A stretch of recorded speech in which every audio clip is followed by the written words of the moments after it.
Lady Charmaine, and my guest today is a trendsetter and a trailblazer. This Latin beauty hit the scene in the early 1980s and had everyone singing Lost in Emotion. And here today to talk about our TVOne Unsung episode, the story of Lisa Lisa. Help me welcome Miss Lisa Velez, better known as Lisa Lisa. Hey, welcome to the show. Thank you. How are you? How is everybody? Good. It's good to have you on the show. Boy, I tell you, I grew up with you, ma'am. Oh, thanks. You are so welcome. Now, Lisa, I got to know, how old were you when you first came on the scene? Because we all thought you were in your 20s. Somebody said you were 15. How old were you when you actually came out? When I first met the guys, I was 13 years old. You were 13? Really? Yes, ma'am. Oh, I didn't realize you were that young. Yeah. Back then, nobody ever really focused on age and nationality and the fact that you were female. It wasn't a focus. Everybody was just basically into the music, and that was it. Yeah, we were. We can definitely say that. Were you surprised to get the call from the Unsung producers about doing your episode on you? I sure was. I had just recently did an interview for the Unsung about Full Force, and then a week later we get the phone call, and they asked if it were possible, for them to do one on us, and I said, oh, I guess people are interested. Sure, why not? Now, Lisa, with you being 13 years old, how did you even get discovered at such a young age? I don't know. I'm going to say this, and I hope my mom doesn't turn in her grave. I love you, Mommy. I used to sneak out of the house and go to clubs just to get noticed. I went to the Fun House in New York because a friend of mine told me that a friend of his who was working with a couple of producers was looking for female vocalists. So when I get to the club, I meet Mike Hughes, and he said Full Force, producers of his, that he's working with, he was a roadie, looking for female vocalists. I said, okay. He gave me the address, and I went to the audition the next day. And I went to this audition, and I waited, and then I walk into this basement in Brooklyn. And it was a homemade studio. And then I waited a little while longer, and in walked these 6 huge brothers. And I said, oh, I'm going to die in here. Oh, my gosh. What's going to happen? And the second they started talking to me, oh, wow, how sweet they were. They were wonderful people, and they made me feel so comfortable. And then they just said, go ahead, sing. And I sang. And they loved it. They were like, can you sing this chord for me? And I said, okay.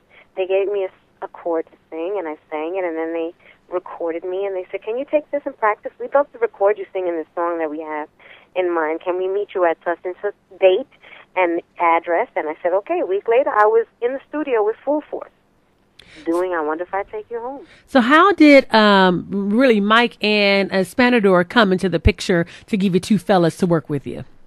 Well, what happened was that the Full Force was looking for a 3-girl group, and because they liked my voice, thank you, God, they loved my voice, but they couldn't find 2 other girls to blend. So because they knew Mike and Spanador so well, they wanted to give them an opportunity out there, too, and they just made it a group. They put it into a group, made it a 3-people group featuring a vocal, and that's how we basically got together due to Full Force. And you became the Cult Jam, and now your song, I Wonder If I Take You Home. Did you realize that song was going to be a hit, dance song, chart-topping, and the sentiment of so many women today, still today, talking about I Wonder If I Take You Home, would you still be in love with me? I knew nothing. I knew absolutely nothing. All I knew was that I wanted to sing, and this was an opportunity for me to be on a stage to perform. That's all I knew, and we recorded the song, and they put it actually on a compilation album and sent it overseas. And it was doing well out there, I was assuming, because, people were, sending us messages, and I was getting information through the producer saying that, overseas is doing well. Well, it came back here to the States close to a year later. People thought we were a British group, and they started playing it on the radio. The DJ started playing it, and people started talking about it. And I had no idea. I really didn't know. I was going to school and working at Benetton. I remember I was folding sweaters, and a girlfriend of mine called me on the phone at my job and told me, you need to put the radio on, and I did, and there was a song playing on the radio, and it freaked me out. So I had no idea. So how old were you when you did the video? The video, I was 14, going on 15. Are you serious? When you were wearing that pink with the little headband and the bang over the eye? Listen, they put all these clothes on me, and I fought because I was a jeans and t-shirts kind of kid. You know, I remember when I went to meet Full Force that day, I had on a pair of jeans, pink high-top Keds, and a sweatshirt that said my name on it. That's how I was dressing. And when they put me in this outfit, I wanted to cry because I was like, I'm not supposed to be in this. I don't want to look like this. I just thought I was showing a bit much, but I loved it. So I kept it on. Girl, you mean to tell me you were 14 years old looking like that? I know, I'm sorry. It was kind of weird for me because even my mom was like, Lisa, you developed too young. And, you know, I couldn't do anything about it. I just had to be me. Right. That's why I'm like, wow, she was 14. Because we thought you were like in your 20s, you know, because at that time when you came out, I was a little, a couple years younger than you. I think, how old was I? I think like 12 or 13 when you came out. So I thought you were like in your 20s. Had no idea you were that young. Yeah, isn't it crazy? No one knew because they never asked. And then you came out with all these other beats. Like one of the songs you came out with, I had broke up with the guy, and I sung your song. You know how you have a song on repeat back? That's when we had cassette tape. You know that's right. All cried out. All you think I could do was play the song and just cry. And then finally, I was all cried. I remember the last day I cried, and your song just stayed on repeat all day. I was just telling my assistant about that today. Yeah, so that song was like the theme song of that particular era of my life. But then you had another dance jam called "Can You Feel the Beat?" And then, of course, you came out with Head to Toe and Lost in Emotion on the Spanish Fly album. Now, let's talk about this album right here. Head to Toe and Lost in Emotion. Tell us about what was the inspiration behind that song and Lost in Emotion. Well, how those songs came about was the fact that Full Force always felt that my texture of vocal was kind of like the Supremes. So they wanted to give that kind of a flavor. And I remember it was like 5 or 6 in the morning when we drove in to the hotel. We had pulled up on the tour bus into the hotel, and I was going to bed. I got it. I was so tired. As soon as I walked into the room, I threw myself under the covers, and I was going to sleep. My phone rings, and there's Paul, Luke, and B-Fine on the phone. Sing this song for me. I was like, no, I'm going to sleep. I'm going to bed. Just what do you think of this melody? And I was like, oh, man, all right. And they sang it to me, and then I started singing it myself, and, you know, there was no sleeping. I ran out of the room and went right to their room. We just started, you know, getting it down. I mean, I wish I had that kind of gift to write music, because I remember I did a fashion show and we had to model to Lost in Emotion, so that brings back memories too. I know I got the whole Lisa Colt jam all in my music history. And so with you working with those guys, and of course, you know, you had such a great career, why did you all decide to separate and go your separate ways? Well, I think because we were with each other for like 8.5 years, close to 9 years, after a while, I don't know, it was me. I wanted to basically experience other things, you know, and the guys wanted to do the same thing. You know what, I was a kid growing up in the eyes of the music industry, and I wanted to expand and just fly. I wanted to fly. So we had a conversation, and I spoke to the guys, and they were like, okay. And it was a mutual agreement. You know, we all decided that we had other things we wanted to do.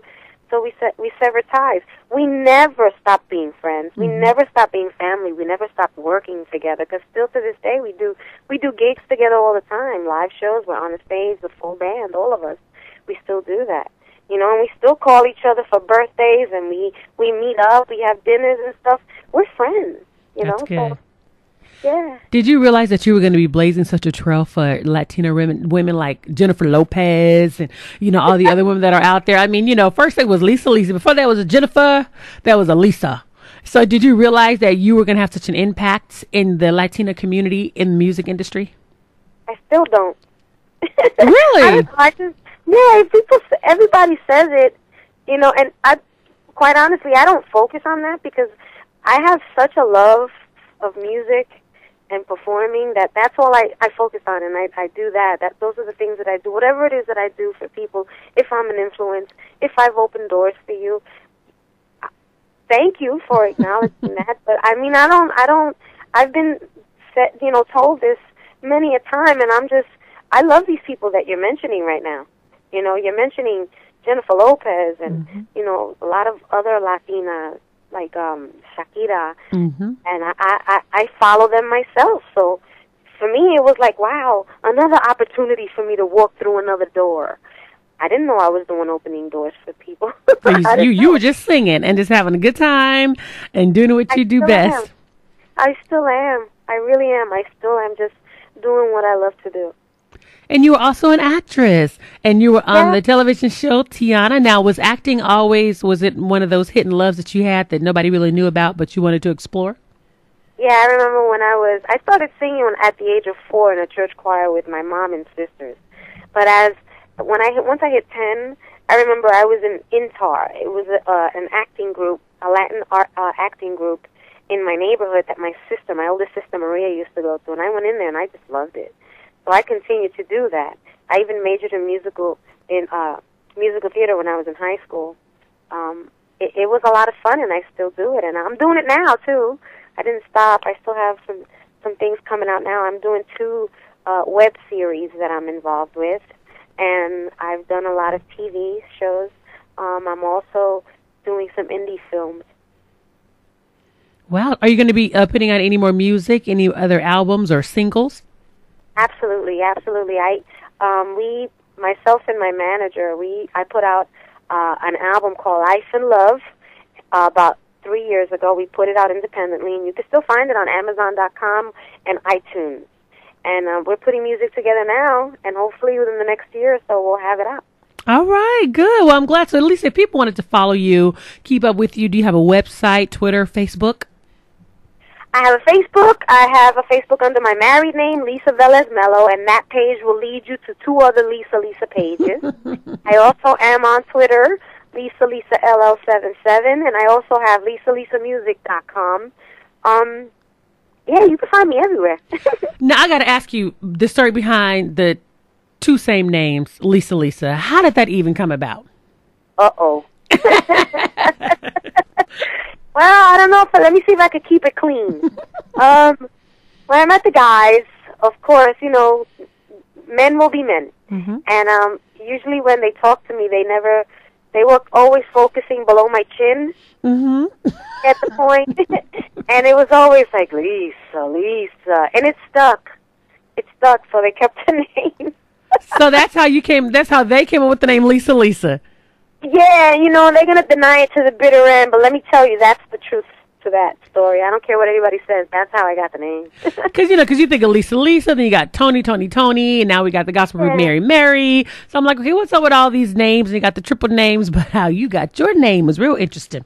So I just want to know the history behind it. Yes, now you know. Yeah. So I just want to make sure that I remind everyone to make sure they tune in tonight to watch TVOne Unsung, the story of Lisa, airing tonight at 8/7 Central. I love this series Unsung, and I'm so glad they're doing a story on you and Cold Jam so we can get the history behind it. Thank you so much. I really appreciate it. Yeah. And I want to say to the fans out there, you guys are the ones that keep us going. I so appreciate you, and I will continue on just for you. Awesome. Thank you so much, Lisa, for coming on the show, and I look forward to having you back. Thank you so much. You're welcome, and have a blessed day. You too, hon. Thank you. You're welcome. Bye-bye.